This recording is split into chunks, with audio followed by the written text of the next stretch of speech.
Shine परिवार के सभी कस्टमर्स, सभी एसोसिएट, आप सभी को Rashid Naseem, chairman shine group का प्यार भरा नमस्कार। उन सभी कस्टमरों का धन्यवाद जिन्होंने मेरे एक आवाज़ देने पर अपनी तरफ से अपने अपने शहर के पुलिस अधीक्षक को चिट्ठियां भेजनी शुरू कर दी हैं और अपनी एप्लीकेशन उनको डालनी शुरू कर दी हैं। कल से लेकर आज तक मात्र 24 घंटे के अंदर मेरे पास तकरीबन 20 ऐसे प्रारूप आ चुके हैं जिसमें लोगों ने या तो अपने पुलिस अधीक्षक को अपनी एप्लीकेशन फॉरवर्ड कर दी है या उन्होंने मुझसे कंफर्मेशन किया। ये सिर्फ एक इन्फॉर्मेशन आप सभी कस्टमर को, ग्राहक को मैं देना चाहता हूं कि ये रास्ता जिन लोगों ने चुना है उनके लिए यही एक लीगल रास्ता है।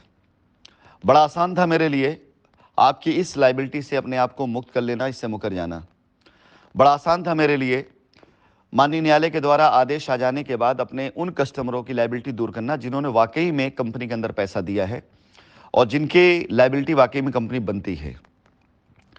और ऐसे किसी भी कस्टमर को जिन्होंने पैसा किसी और को दे दिया है, अगर उनके एसोसिएट या प्रेसिडेंट ने कंपनी में पैसा नहीं जमा किया है, तो बहुत आसान था मेरे लिए ये साबित करना कि ये पैसे की जिम्मेदारी हमारी नहीं है। और शायद उस समय कस्टमर अकेला पड़ जाता, शायद उस समय कस्टमर 3-4 साल की लड़ाई के बाद अपने हाथ मलते रह जाता कि शाइन पर विश्वास करके उसने किसी और को पैसा दे दिया और आज उसका पैसा डूब गया है। साथियों, मैं आपको इस सूचना के साथ साथ कुछ बातें और बताना चाहूँगा। इस जंग में, इस लड़ाई में, कस्टमर के हक की लड़ाई, कस्टमर ने अपनी लड़ाई लड़ी और माननीय न्यायालय के समक्ष कस्टमर के हक की अगुवाई करने वाली वीर महिला शशिबाला जी ने जिस प्रकार से माननीय न्यायालय के समक्ष खड़े होकर के अपनी बात को रखा, अपने हक की बात को रखा, वो वाकई सैल्यूट के लायक है। और आज उसी घटना के देन है कि माननीय न्यायालय के अंदर आप सभी कस्टमरों को एक रास्ता मिलता दिखाई दे रहा है। आज उसी घटना की देन है कि माननीय न्यायालय के समक्ष एक रेफरेंडम कराया गया और पूछा गया कि आप क्या चाहते हैं, जांच चाहते हैं या लायबिलिटी खत्म करना चाहते हैं। आज उसी घटना की देन है, उसी वीर महिला की वीरता की देन है कि माननीय न्यायालय के समक्ष सारे अधिवक्ताओं ने अपने कस्टमर्स की बात को कि हाँ लायबिलिटी खत्म करना चाहते हैं, ये स्वीकार किया और इस मामले को लंबा ना जाने दिया जाए, इस बात का ध्यान रखते हुए सभी ने एकजुट होकर के कंपनी पैसा अगर दे रही है तो कंपनी को रास्ता दिया जाए, इस तरफ चलना शुरू किया। जिस समय अभियान शुरू किया गया तो उस समय भी इस अभियान को रोकने के लिए बड़े से बहुत ढेर सारे प्रयास किए गए थे। आप सभी इस बात से अवगत हैं कि कितने आरोप लगाए गए, कितने तरह के ग्रुप बनाए गए, भटकाने के लिए, मंजिल से दूर रखने के लिए न जाने कितने प्रयास किए गए। लेकिन शायद उनका विश्वास था और आप लोग का साथ था कि आज वो सारा का सारा कस्टमर इस संतोष के साथ जी रहा है जिसने पैसा कंपनी अकाउंट में दिया है, जिसकी रजिस्ट्रियां हो चुकी हैं, या जो लोग ये उम्मीद करते हैं कंपनी आने बाद पैसा देगी, आज इस संतोष के साथ वो गारंटी दे रहे हैं लोगों को कि कंपनी रास्ता दे देगी। और ये विश्वास आपका जो बना कंपनी के ऊपर, इसके लिए बहुत बहुत धन्यवाद। और कस्टमर के हक की लड़ाई को बहुत बहुत धन्यवाद कि अगर ये लड़ाई ना शुरू की गई होती तो शायद आज कस्टमर यहाँ वहाँ भटक रहा होता। आज विभिन्न प्रकार के ग्रुपों पे, चाहे वो कस्टमर के हक ग्रुप हो, चाहे वो मैं शाइन सिटी ग्रुप हो, तकरीबन 10,000 से ज़्यादा लोग ऐसे हैं जो आज सारे ग्रुपों में मिलाकर के जुड़े हुए हैं। उन तक मेरी आवाज़ जा रही है और बहुत से ऐसे कस्टमर हैं जिन्हें लगता है कि उनकी लाइबिलिटी उतार दी गई है साइटों पर रजिस्ट्रियाँ करा करके और वो शायद अब किसी ग्रुप के पात्र नहीं हैं। लेकिन मेरे ख्याल से आने वाले वक्त में इस लड़ाई में उन्हें भी शामिल होना पड़ेगा। फिलहाल मैं बात कर रहा हूं अभी फिलहाल उन सभी कस्टमर की जिन्होंने पैसा किसी और के अकाउंट में दिया और लॉयल्टी पॉइंट के तौर पर उनके पास रसीदें आई। जब कभी भी मैं आप सभी लोगों को अपनी आवाज़ देता हूं किसी कार्य के लिए, तो उससे संबंधित बहुत से लोग होते हैं, उसको मजाक में लेते हैं, हल्के में लेते हैं।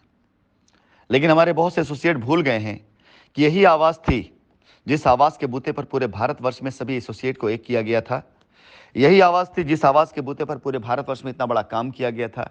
यही वॉइस नोट थे जो पूरे भारतवर्ष में जब फैलते थे तो एक एक बच्चा बच्चा अपने अपने घर से उसकी भुजाओं में दौड़ता हुआ जो खून होता था ना, उसमें आग लग जाती थी, वो बाहर निकल कर कार्य करता था। यही वॉइस नोट इस्तेमाल करके आप सभी लोग अमीर बने थे। आज जब एक वॉइस नोट किसी कमांड के साथ आता है तो आप में से बहुत से लोग उसे हल्के में लेते हैं। पिछले काफ़ी दिनों से मैं आप सभी से निवेदन कर रहा था कि जिन जिन लोगों ने कस्टमर का पैसा अपने अकाउंट में लिया, उन कस्टमरों के साथ आप समझौता करके, तमीज़ से बात करते हुए उन्हें रास्ता देने का प्रयास करें। लेकिन आप सभी लोगों में से ज़्यादातर लोगों ने इस बात को इग्नोर कर दिया। आज तकरीबन 20 से ज़्यादा कंप्लेन पहुंच चुकी हैं। अलग अलग जिला में अलग अलग पुलिस अधीक्षक तक ये कंप्लेन रिसीव हो चुकी हैं। इसके बाद जो घटना घटी है मैं वो जिक्र करना चाहूँगा ताकि मेरे सभी कस्टमर का विश्वास बना रहे। कुछ ऐसे एसोसिएट हैं जिन्होंने, जब उन्हें खबर लगी कि कस्टमर ने कंप्लेन कर दी है, तो उनको डायरेक्ट फ़ोन करके पहले उनको समझाया गया, कंपनी के बारे में, मेरे बारे में बुरा भला बोला गया और यह कहा गया कि करोड़ों रुपए उनको दे दिया गया है। अपनी बात को स्थापित करने के लिए कोई प्रमाण नहीं दिया गया और उनसे कहा गया कि आप कोर्ट के बाहर आकर के समझौता कर लें या आप जो है बाहर समझौता कर लें।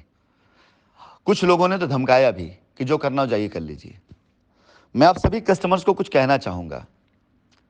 अगर आपके एसोसिएट किसी प्रकार से आपको धमकी दे रहे हैं या आपके एसोसिएट किसी प्रकार से आपको समझाने की जगह आपको फिर से उल्टी कहानी बता रहे हैं, ऐसी बातों को रिकॉर्ड में रखिए, बहुत काम आएगी। मैं आप लोगों को एक फ़र्क बता देता हूं।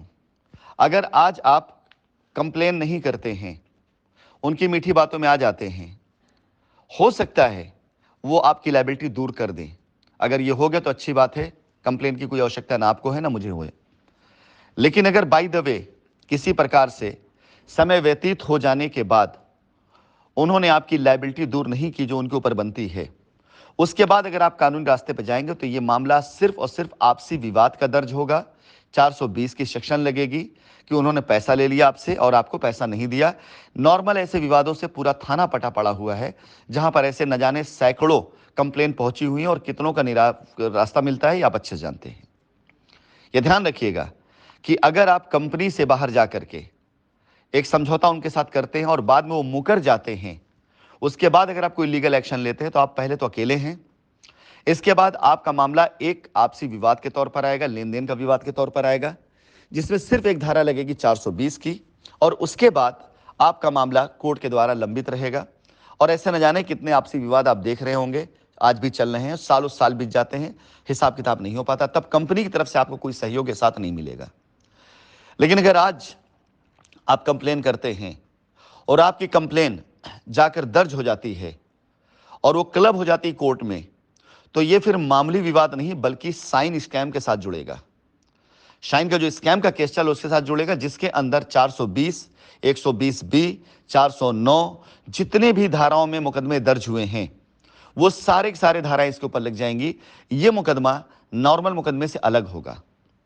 इस बात को सारे एसोसिएट गांठ भी बांध लें और ये समझकर कस्टमर को धमकाएं या उनके साथ अभद्र व्यवहार करें कि एक बार अगर कंप्लेन आपकी क्लब हो गई तो ये नॉर्मल विवाद नहीं रहेगा। अगर कोई आपको ज्ञान दे रहा है ना कि आप कस्टमर को मैनेज कर लीजिए, समझा लीजिए, बाद में देख लिया जाएगा, तो कस्टमर के साथ मैं खड़ा हूं और अगर आप कस्टमर साथ खड़े हैं तो आपके ऊपर मेरा हाथ है, मैं आपका सहयोग करूंगा, आपका सपोर्ट करूंगा। लेकिन अगर किसी भी प्रकार से कंपनी के बारे में कोई अभद्र भाषा, मेरे बारे में कोई अभद्र भाषा, कंपनी मैनेजमेंट के बारे में कोई अभद्र भाषा या कंपनी के साथ खड़े लोगों के बारे में कोई गलत बात कही गई या कस्टमर को बरगलाया गया, तो ये मान के चलिएगा इस पूरे कस्टमर फोर्स के साथ भी मैं खड़ा हूं।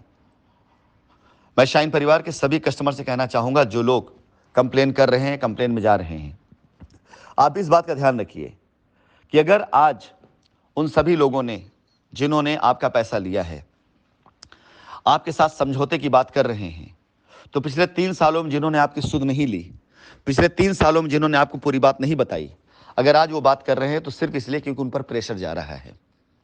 और सच्चाई है, आपसे बात करने की जगह वो मुझसे बात क्यों नहीं करते हैं या आपके द्वारा मुझे मैसेज क्यों नहीं पहुंचवाते हैं। इस प्रकार से अगर कोई एसोसिएट आज आप लोगों को समझौते के लिए प्रेरित कर रहा है, इमीडिएट समझौता करिए, तुरंत रास्ता देते तुरंत रास्ता लीजिए, और रास्ता मिल जाता है तो बिल्कुल आप केस मत करिए। लेकिन यदि कोई आपको ये बरगलाता है कि हिसाब बाद में कर लेंगे, कंपनी ने ऐसा किया है, कंपनी के बारे में कुछ बोल रहा है, तो विश्वास जानिए सिर्फ आपका समय बर्बाद किया जा रहा है। और अगर आज की कंप्लेन आप करते हैं तो आज की कंप्लेन जितनी धाराएं जुड़ेंगी वो धाराएं इतनी मजबूत हैं कि वो किसी भी प्रकार से अपने आप को इससे बाहर नहीं निकाल पाएंगे जब तक आपका पैसा न दे दें। लेकिन अगर एक बार ये मुकदमा खत्म हुआ और आपने तब इनके ऊपर कंप्लेन करा तो सिर्फ एक नॉर्मल विवाद का मुकदमा होगा और जाकर जमानत करा करके उसके बाद आपका मुकदमा लंबे समय तक लंबित रहेगा। आज अगर आप कंप्लेन करते हैं तो आपके कंप्लेन में फैसला चाहे जो हो, आपकी जिम्मेदारी लायबिलिटी की मेरी बन जाती है। फिलहाल मेरी इन बातों का सिर्फ तात्पर्य इतना सा है कि जो बच्चे निरीह हैं, निर्दोष हैं, अनजाने में जिनसे गलतियां हुई हैं, वो निश्चिंत रहें। अगर उनका मामला मेरे सामने आएगा और यह स्थापित होता है कि गलती आपकी नहीं है, तो मैं पूरी तरह से आपका सहयोग करूंगा। मैं मुकदमा भी नहीं होने दूंगा और आपकी लायबिलिटी खत्म करने का पूरा प्रयास भी करूंगा।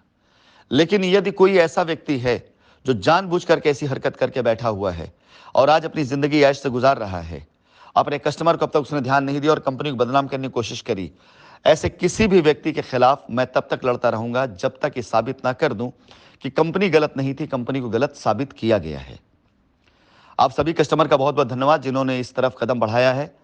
तकरीबन 100 से ज़्यादा लोगों के नंबर मेरे पास सेव हैं जो एफआईआर के लिए जाने के लिए पूरी तरह से तैयार हैं।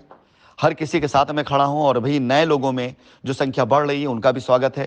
पूरे भारतवर्ष में जहां कहीं पर भी आपके साथ ये अन्याय हुआ है, आपसे निवेदन है कि अपने पुलिस अधीक्षक को आप चिट्ठी भेज करके उसकी कॉपी और रसीद की कॉपी दोनों मुझे भेजें। जो रजिस्ट्री आपने करी होगी रजिस्टर डाक से कॉपी मुझे भेजें और निश्चिंत हो जाएं। इसके बाद से आपकी लायबिलिटी मेरी जिम्मेदारी बनती है।